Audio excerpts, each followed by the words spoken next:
Welcome to today's video. My name is Satwant from Digital Money Lab. Today I want to discuss a recent development in Australia and why it's important in the context of the payment space.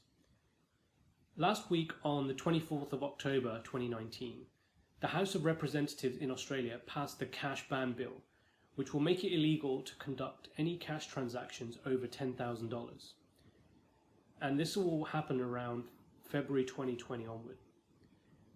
This includes multiple installments which add up to more than $10,000 as well. Now there is one more stage that this bill needs to go through before it becomes law, which is where you can take action.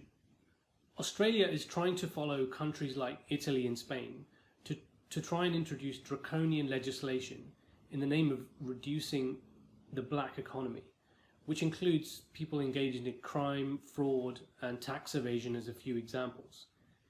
However, this is a smokescreen and not the main reason for introducing this legislation, because after all, these kinds of activities have been happening since the introduction of money.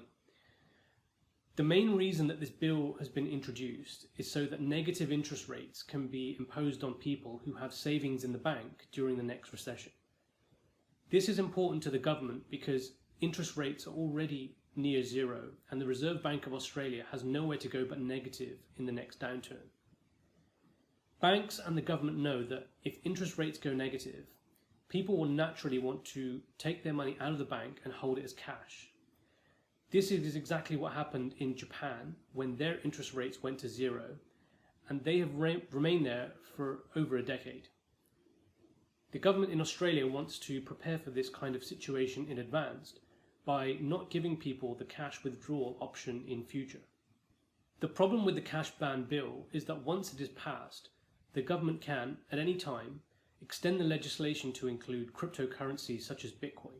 If you think about the implications of that, this would require the government to introduce authoritarian levels of surveillance to track every single transaction that anybody makes, with no respect to anyone's privacy. When we look at how this impacts the payments area, it is very important for people to be able to conduct transactions in cash with total privacy for a number of reasons. So let's look at a few examples. So medical confidentiality. Cash allows you to pay for healthcare treatment without having to let the bank or credit card company know about it. Secondly, let's look at privacy. Credit card companies and banks now often decide against loaning people money if they see that, from your transaction histories, you eat too much fast food or shop at any other place which they see is potentially high risk to your health, or any other reason that they have, which they don't tell you about. Thirdly, let's look at people without bank accounts. And this doesn't just include Australia, but there are millions of people all over the world who don't have bank accounts or credit cards and debit cards. These people would be unable to buy important everyday items if a cash ban bill such as this eventually leads to cash being banned altogether. Don't forget the $10,000 limit is just stage one. The government can very quickly reduce this at any time they feel like it. In Spain, the cash ban limit is €1,000. Fourth example is when banks fail. So here on the screen, you will see some of the many occasions where banks have completely failed, in addition to electronic payment systems, and left people without access to their money. We've got examples here in Australia and the UK, but you will be able to find examples from all over the world.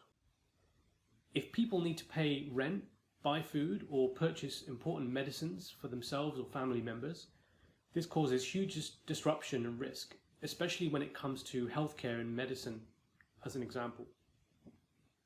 There are many other reasons why cash is important as a payment method, and I won't discuss all of them here. The main reason for making this video is to show you what you can do to oppose this cash ban bill. If you're in Australia, you can create a submission to oppose the cash ban bill. You've got until the 15th of November 2019 to create and submit your opposition to it. Here is the website where you can get the details on how to create a submission. The link to this website is below.